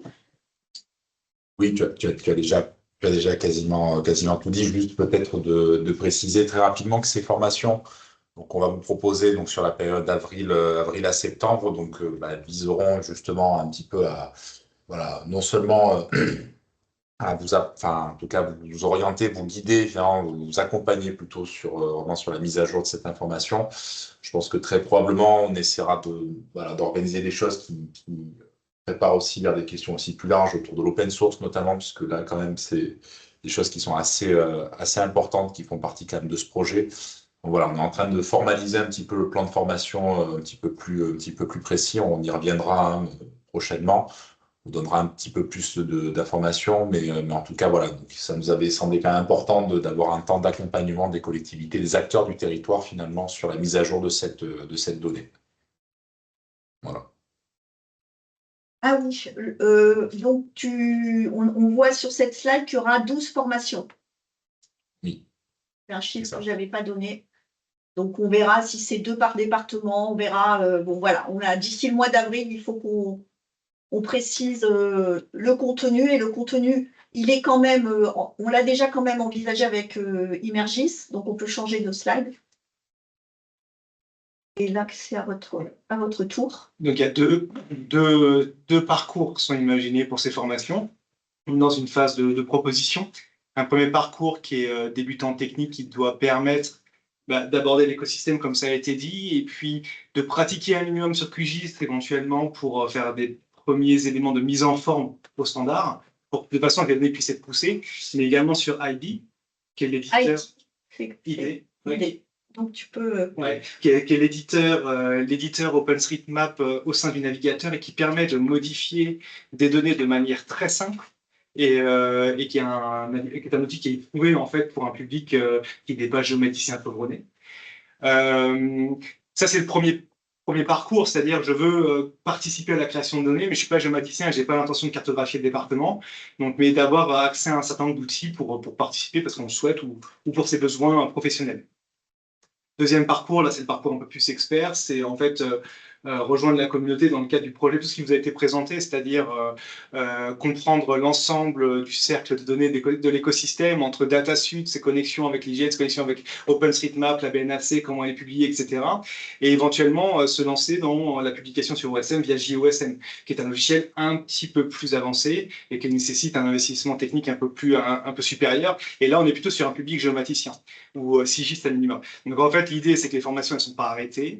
Elles sont plutôt là pour répondre à des besoins qu'on espère identifier dans les prochains mois, pour essayer éventuellement de faire des formations qui sont plus ouvrir sur ce qui est possible de faire techniquement, puis peut-être des formations plus avancées, plus approfondir. Le tout dans l'objectif, c'est que cette base, si on a un an de maintenance qui est prévu en 2026, sur lequel on va continuer à requérir des jeux de données s'il en existe, eh bien, c'est de favoriser cette mise à jour en continu par les gestionnaires, par ceux qui produisent la donnée, que si la base de données n'est pas mise à jour, que ce ne soit pas lié au fait que par un problème de technique ou d'accessibilité à la donnée ou j'allais dire de compétences ou d'outils. Là, aujourd'hui, la base de données est à un seul endroit, avec OSM un endroit et demi, on va dire. Mais en tout cas, sur DataSuite, elle est centralisée. Et les outils pour la mettre à jour existent, et certains sont particulièrement, on dit user-friendly, c'est-à-dire accessibles. Donc on pense avec ça que ce soit la dernière brique qui permettra justement de favoriser la mise à jour, car dans les jeux de données, c'est le nerf de la guerre. La mise à jour, c'est la clé à moyen terme. Merci. On peut laisser cette slide. Vas-y, Loredane, si tu peux donner la parole. Oui. Alors, du coup, on a peut-être si Emmanuel Pin peut prendre la parole pour un petit commentaire, mais sinon, il n'y a pas de nouvelles questions particulières. C'est juste un commentaire d'accueil, pardon, excusez-moi. C'est déjà bien, merci Emmanuel. Maison de la région. Donc, il n'y a pas de questions sur cette partie-là. Oui, il y a l'OTI Provence Verte. Oui, juste une petite question. En effet, je vous rejoins sur la mise à jour de la donnée en office de tourisme, on est très concerné par ça. Moi, du coup, je mets à jour OSM au fur et à mesure de mon référencement, mais il y a quelque chose que j'ai peut-être mal compris. Est-ce qu'il faut faire les mises à jour sur OSM ou sur DataSuite, ou c'est la même chose et entre guillemets, c'est connecté? Je réponds. Oui, je peux fais une réponse. L'idée de mettre sur DataSuite une base de données intermédiaire, c'est de l'avoir pour certaines données, c'est de les avoir en licence ouverte pour que du coup, en tout cas sur la partie aménagement, l'IGN puisse réutiliser pour mettre dans la BD topo. Voilà. La partie de la base de données régionale qu'on publie, c'est uniquement ce qui a été collecté. Donc, ce n'est pas l'ensemble des données de la région totalement, c'est juste ce qui a été collecté auprès des collectivités. Donc, après, la donnée qu'on va dire la plus complète, ça va être l'extraction, que je vais présenter, l'extraction quotidienne d'OpenStreetMap à l'heure actuelle. Et si on fait une extraction de la BD Topo, ce sera aussi sur la BD Topo après, sur le côté régional. Donc, si vous contribuez directement dans OpenStreetMap, dans toutes les manières, cette donnée-là, elle sera visible et récupérable par tout le monde. Voilà.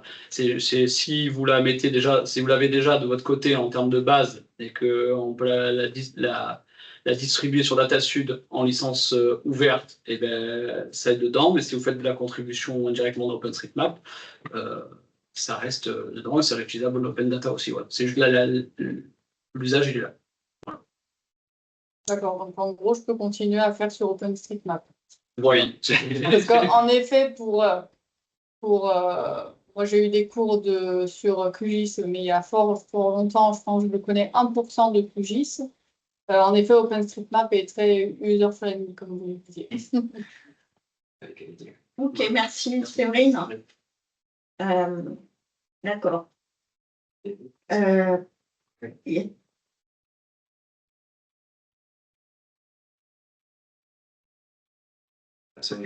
Alors, oui, c'est Vanessa Fine qui peut peut-être prendre la parole, mais qui a une question sur la possibilité de publier des infos pour les usagers. Donc, Vanessa Fine, je vous laisse prendre la parole. Oui, alors moi je suis dans la communauté de communes du Briançonnais dans les Hautes-Alpes. Jusqu'ici, on utilisait donc notre base de données mutualisée Géomass sur les Hautes-Alpes. qui a une application également utilisateur pour qui est des données plus faciles de manipulation pour les personnes, les habitants, mais qui n'est quand même pas hyper intuitive non plus. Donc, on attendait beaucoup aussi de cet outil-là pour enfin pouvoir dire tous les aménagements, les stationnements, les services que l'on propose, vous pouvez facilement les retrouver sur tel outil. Et là, du coup, je ne sais pas si OpenStreetMap, c'est ça la référence qu'on doit leur donner, sachant qu'il n'y a pas toute la table derrière, il me semble. Alors, oui, c'est ce que je disais tout à l'heure. Enfin, c'est quand sur DataSud, on publie un export d'OpenStreetMap qui est retravaillé pour avoir des champs plus parlants et qui repose sur les champs qu'on a choisis dans la base régionale. Donc, à terme, il y aura les thématiques présentées de manière friendly que d'interroger la carte dedans. Après, de ce qui est une application en tant que telle, là, j'ai fait une petite web carto rapide ce matin, mais ça peut être quelque chose qu'on peut travailler en effet ensemble pour donner à voir à consultation les éléments en mettant en évidence certains champs. Après, si on n'a pas les descriptions du nombre d'arceaux et le nombre de places, on ne pourra pas non plus les inventer. Donc, il faut que la donnée aussi, elle y soit tant que telle, quoi. Mais du coup, c'est possible d'ajouter les informations, donc la capacité, le type d'arceau, si c'est abrité, si c'est dans un bâtiment, etc. Il y a plein de possibilités en fait. Et les modèles, ils prévoient ça. Oui, le modèle le prévoit de DataSud et aussi dans OSM, c'est possible. Oui, donc ça veut dire que si vous extrayez les données d'OpenStreetMap, vous êtes à peu près sûr d'avoir les données les plus complètes possibles à ce jour au niveau de la région. Pour autant, effectivement, dans les données qu'on a compilées, il manque un certain nombre d'informations, type l'abri, la télésurveillance, la lumière, etc. Mais donc, si vous souhaitez publier les données de stationnement sur la base du travail de la région, il vaut mieux inscrire OpenStreetMap directement. Voilà, c'est DataSud.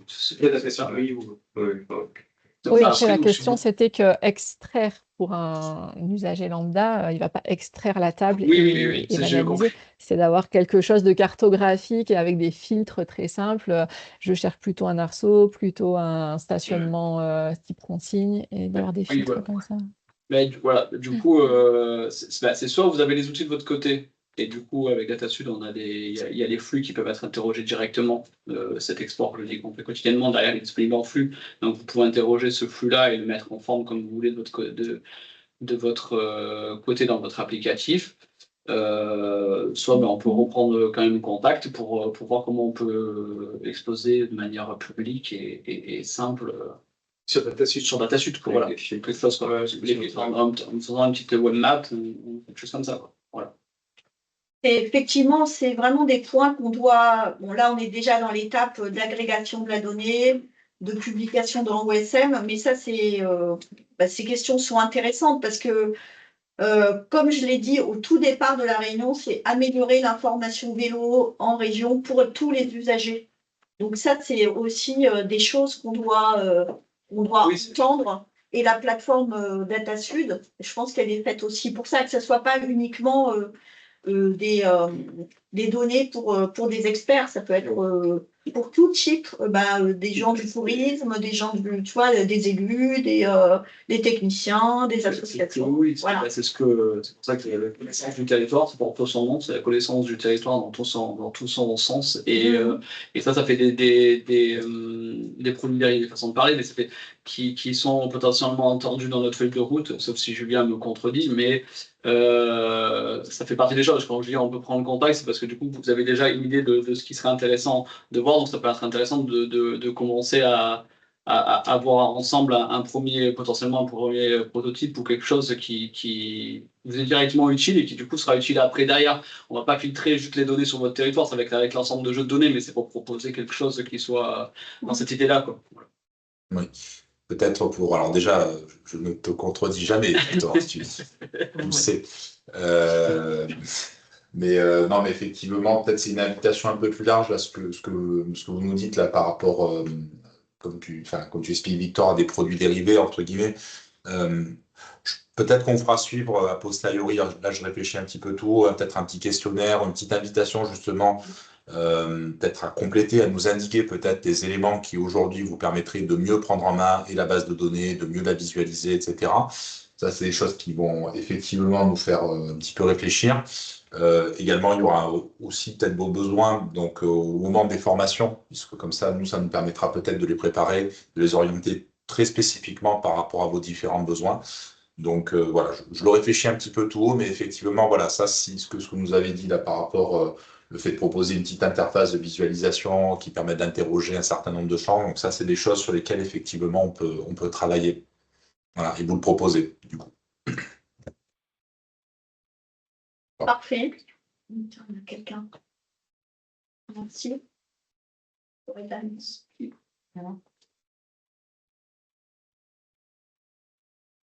Et je crois qu'il y a une autre question. Oui, il y a quelqu'un là. Ah ben, TDP. Monsieur Frédéric Cesson, je pense. Oui, bonjour. Frédéric Cesson, je suis le géomaticien de Terre-de-Provence Agglomération. Moi, je m'interroge sur OpenStreetMap. Je mets à jour OpenStreetMap directement. Il y a une petite question que je me pose quand je vois quand même que tout le monde peut aller sur OpenStreetMap. Il y a des zones où je me bats, où par exemple, sur des bornes départementales, par exemple, c'est des bandes partagées, des bandes où il y a beaucoup de camions et tout, et puis il y a des utilisateurs sur OpenStreetMap qui taguent ça sur bande cyclable, alors qu'on peut envoyer des touristes au casse-pipe, quoi. C'est très dangereux. Donc comment arriver sur OpenStreetMap à maîtriser ces données-là, quoi?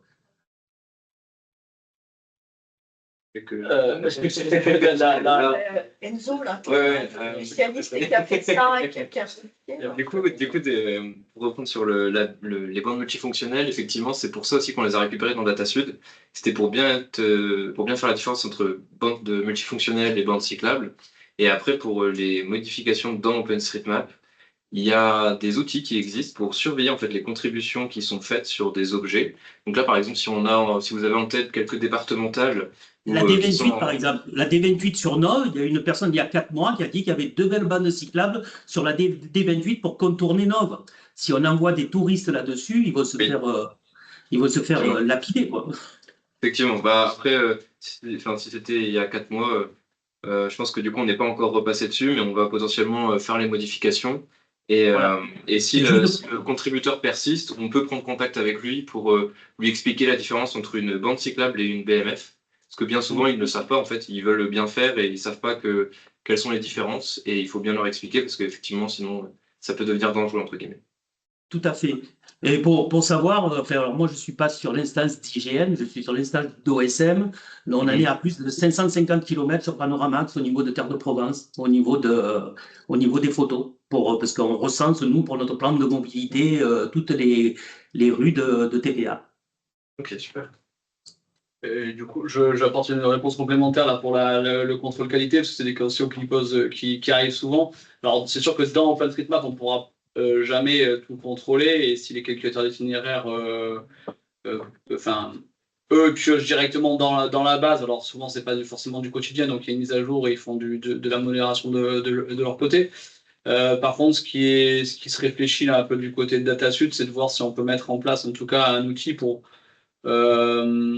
un peu de contrôle pour en tout cas ce qui est exposé dans DataSud, enfin l'export qui serait fait dans DataSud de ces thématiques-là soit un export contrôlé, qualifié avec des personnes. Il existe le bon tag ou clearance. Voilà, c'est pas des choses encore en place, c'est des choses qu'il faut qu'on réfléchisse, qu'on voie, mais ça semble assez pertinent en tout cas sur cette thématique-là qui est En tout cas, c'est ce qu'a fait Immergis cette année. Oui. En tout cas. Voilà, tout à fait. C'est ce qu'on continue à faire. Oui, mais c'est ce que je voudrais faire. Mais justement, c'est pour la suite. Après, c'est des outils qui aspirent la donnée. Il y a un garde-fou. Il y a un garde-fou pour dire telle ou telle clé, on veut faire attention si elles sont modifiées ou pas. Et on donne vérité entre guillemets à tel ou tel contributeur dans OpenStreetMap si on sait si on s'entoure de personnes sur le territoire de confiance. Donc ça peut être un truc, ça peut être un contrôle partagé. Enfin voilà, je l'imagine un petit peu comme ça. Enfin, un peu comme ça, il y a plein de possibilités. Voilà. Mais il faut. Merci. Et merci. Alors, on a 2 dernières slides. On n'a plus de questions sur cette partie-là, sur DataSud. Non, ce n'était pas DataSud, pardon. C'est les formations et les cartoparties. Alors, on va terminer la présentation avec 2 points pour vous présenter les prochaines étapes d'ici septembre 2026. Et puis, il y aura une prise en main aussi de Julien, s'il est encore là, mais je pense qu'il sera encore là. Donc, les prochaines étapes, comme vous l'avez compris, le travail de publication dans OSM de l'ensemble des données qu'Immergis a recueillies n'est pas encore complètement terminé. Il va l'être d'ici fin d'année, d'ici décembre. Il y a en parallèle aussi ce qu'évoquait, ce que vous a présenté Victor, la mise à disposition des données collectées, les 37 jeux de données. Il y en a quelques-uns qu'on n'a pas encore obtenus. Et on va aussi les mettre dans DataSud. Et il y a aussi, évidemment, ce jeu de données actualisé. Il permet aussi de donner à voir sur DataSud les données OSM qui auront été complétées par notre base de données. Tout est dans tout. Ensuite, Immergis est mandaté jusqu'à septembre 2026 pour continuer à faire de la mise à jour, intégrer les jeux de données que vous voudrez bien lui envoyer, ou sinon vous pourrez aussi les déposer dans DataSud. Vous verrez dans la slide suivante, il y a un certain nombre de liens. Donc voilà, ils sont missionnés jusqu'à septembre 2026. On l'a évoqué, certains jeux, grâce à vos schémas vélo, grâce à vos plans de mobilité, n'étaient pas disponibles et ils le sont en fin d'année 2025. Donc, ils ont encore un peu de travail. Ensuite, si je comprends bien, c'est plutôt, oui, voilà, c'est la finalisation des images sur Panoramax. Enzo Brière a passé beaucoup de temps en voiture et à vélo. Mais c'est vrai qu'elles servent aussi à améliorer, si vous l'avez bien compris, à améliorer justement les données de la base de données vélo régionale. Et il faut aussi les publier. Il y a 2 endroits où elles ont servi. C'est la base de données Panoramax et aussi de mieux qualifier les aménagements cyclables. Là où on n'en avait pas, ou là où on avait une information incomplète. Voilà. Donc ça sera aussi fin d'année 2025. Et les 2 moments qu'on a évoqués pour la suite, pour sensibiliser à la mise à jour et l'ensemble des partenaires que vous êtes, donc les cartoparties, peut-être si on arrive à en organiser d'ici une en décembre, ça serait très bien pour ensuite en faire les 5 autres les 3 premiers mois de l'année. Et les formations s'étendraient du mois d'avril à décembre 2026. Voilà, les 12 temps de formation. Voilà, pour ce diagramme dans le temps, des étapes à venir, pour consolider tout ce travail-là. Et là, je laisse la parole à Julien pour nous remémorer l'ensemble des liens d'accès, si vous voulez contribuer, visualiser, participer au groupe de travail. Je te laisse la parole. Oui, donc du coup, avant de prendre vos questions, vos réactions, donc effectivement, vous précisez que les données sont d'ores et déjà, vous l'avez bien compris, disponibles sur DataSud. Vous pouvez également en fait, les visualiser sur OpenStreetMap, donc ce qui va également permettre leur mise à jour. Hein, donc ça, c'est bien clair. Finalement, sur DataSud, vous consultez ces données, vous les récupérez. C'est une base intermédiaire quelque part. La mise à jour, elle, s'effectuera via OpenStreetMap. Il vous est toujours possible quand même de contribuer donc là aux différents liens qui vous ont été versés, soit donc ça c'était un petit peu la remontée de tous ces jeux de données, soit sur le lien d'Immergis, soit en déposant sur DataSud, ça change pas.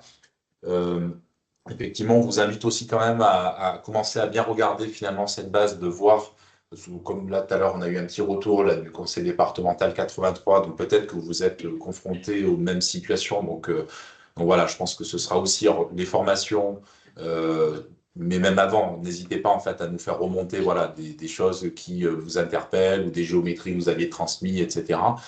Donc ça, c'est quand même important que vous puissiez continuer de contribuer là-dessus. Bon, tout va se trouver sur la page connaissance du territoire, les infos, voilà, sur le projet, tous les supports, là, notamment le support qu'on a aujourd'hui avec les liens, ça va se trouver sur la page connaissance du territoire. On vous fera suivre de toute façon également un mail. Il y aura des petites communications aussi sur LinkedIn, hein, de connaissance du territoire. Donc ça, a priori, si vous êtes un minimum inscrit sur nos réseaux, vous ne devriez pas louper l'information. Que vous dire de plus? On reviendra de toute façon vers vous pour voilà, vous donner plus d'informations sur les formations, ce que vous faites du coup de facto partie de la liste de diffusion sur ce projet BD Vélo, puisque vous y avez marqué un intérêt tout spécifique. Donc ça, tout ça, on va vous le repréciser dans les mois à venir. Juste vous mentionner qu'effectivement, on a l'ensemble de nos documentations de projets un petit peu plus précises. Finalement, va se trouver sur notre lien expertise territoire, donc qui est l'espace collaboratif là qu'on utilise.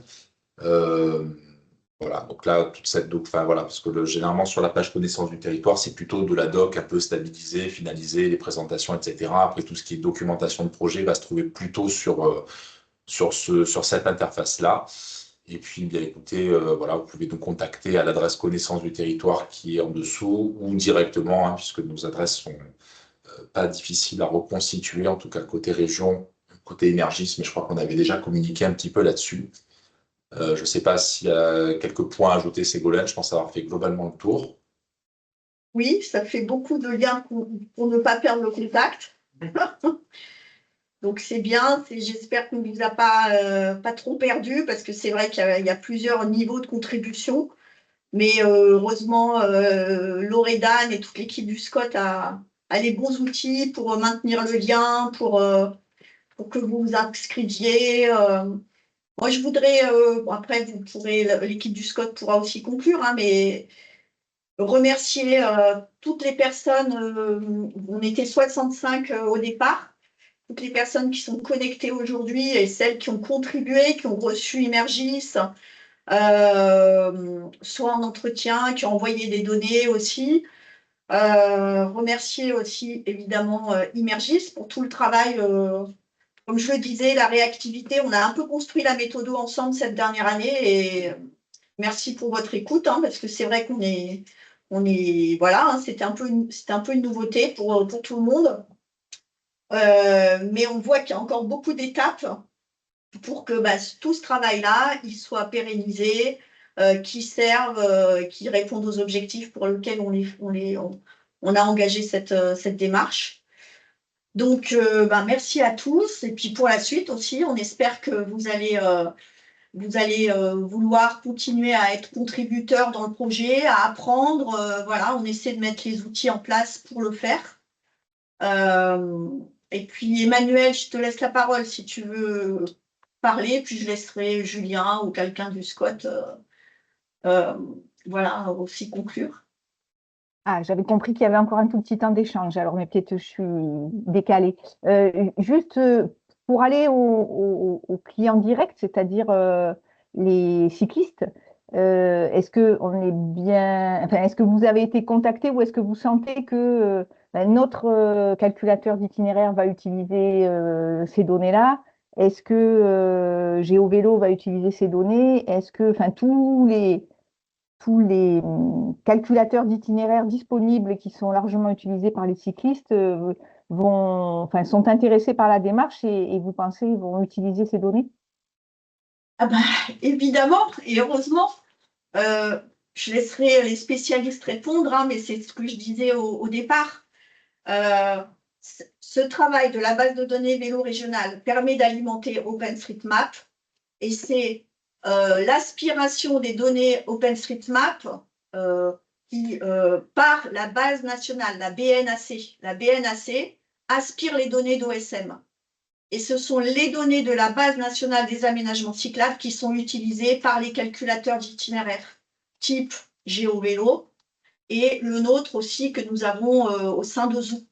Donc, c'est pour ça qu'il y a vraiment un intérêt majeur à actualiser et à mettre à jour et à mieux qualifier. à ne pas, justement, comme le disait la personne de Terre de Provence, le calculateur de GeoVélo, par exemple, il propose différentes typologies. Si on est quelqu'un d'aguerri ou plutôt qui veut un maximum d'aménagement cyclable, il faut donner la vraie information. Voilà, donc je laisse compléter immerger sur les calculateurs, hein, mais c'est un des objectifs majeurs de l'établissement de cette base pour sécuriser les trajets aussi. Hein.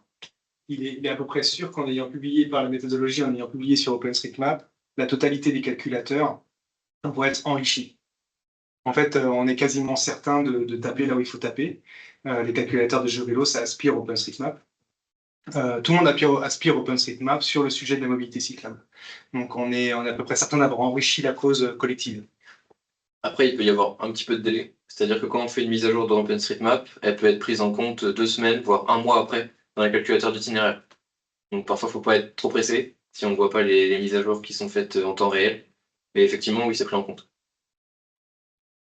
Merci. Julien, je te laisse conclure. Oui, sûr. Concluons. Enfin, déjà, je ne sais pas s'il y avait peut-être les dernières questions, hein, n'hésitez pas à lever la main, puisque voilà, autant en profiter. Bon, en tout cas, voilà, juste de vous dire que bon, on remercie tout naturellement, hein, la société énergique là, qui nous a quand même bien accompagnés sur tout ça. Donc tout ça n'est pas fini. Vous avez compris que voilà, on est à une première étape un peu de ce travail, qui était quand même déjà de constituer une première donnée quelque part intermédiaire. Voilà, qui est perfectible, qui de toute façon est aussi le reflet de ce que vous nous avez fait suivre, forcément, puisqu'on a essayé de prendre en compte un certain nombre de choses. Mais bien sûr, forcément, si vous avez des données plus précises, c'est aussi peut-être l'occasion de continuer à nous envoyer. Et pour nous, c'était quand même assez important de prévoir l'après, puisque une fois qu'on a livré cette donnée, ok, c'est bien, super, on a une donnée qui est actualisée, l'année prochaine, elle est obsolète. Donc, comment fait-on pour finalement favoriser la mise à jour et d'avoir une base de données pérenne? Justement, on essaye d'utiliser finalement les outils les plus indiqués pour favoriser une mise à jour en continu, puisque l'objectif, c'est quand même que cette donnée, elle vive, que ce standard régional quand même qu'on a validé ensemble vous soit utile et nous permette d'avoir plusieurs niveaux finalement, je dirais, d'emboîtement des données. Hein. Ce premier niveau, cette première case, qui est vraiment la base du socle régional. Puis après, voilà, si vous souhaitez ajouter des informations métiers, etc., ça, bien sûr, libre à vous, mais c'était déjà quand même d'utiliser ce standard régional qui nous permet quand même voilà, de partager, je dirais, une grammaire commune en termes de lecture des données. Donc ça, pour nous, c'était quand même très important. Et puis, bien sûr, on vous accompagnera dans le cadre des cartes parties, dans le cadre des formations. Je pense qu'on reviendra aussi vers vous hein, pour vous demander aussi comment, voilà, vous poser un peu des questions sur comment on peut orienter quand même tous ces contenus. Voilà, pour que les formations soient vraiment collent le plus possible finalement à vos attentes. Également, alors même si c'est vrai qu'on regardera un petit peu comment, voilà, logistiquement parlant, ça peut se passer, mais on est aussi voilà, très preneur si vous avez à cœur finalement de nous aider à accueillir ce type d'événement. Donc on y reviendra, mais en tout cas, voilà, je pense qu'on vous demandera si vous avez de la disponibilité aussi là-dessus. Voilà, parce que l'idée, c'est que ça se passe aussi chez vous, au plus près de vous. C'est prévu en présentiel, les formations. Eh bien, oui. De toute façon, là, je pense que ce sera le principal format qu'on mettra en place. Voilà. Donc, sauf si vous avez des questions, mais de toute façon, nous sommes à votre disposition. N'hésitez pas à nous contacter par mail. Voilà. Donc, on vous remercie tout particulièrement pour votre participation active. Et toutes les questions qui nous permettront aussi d'améliorer cette base et justement tout ce qui a été évoqué. Voilà, c'est pas figé, on est à l'écoute et aussi pour l'améliorer aussi le temps passé, on va se rapprocher aussi du réseau vélo et marche. Voilà. Merci à tous et on a tenu les délais sur un sujet comme celui-ci avec, on espère, en vous ayant laissé la parole un maximum. Merci pour votre participation. À bientôt. Merci. Au revoir. Merci.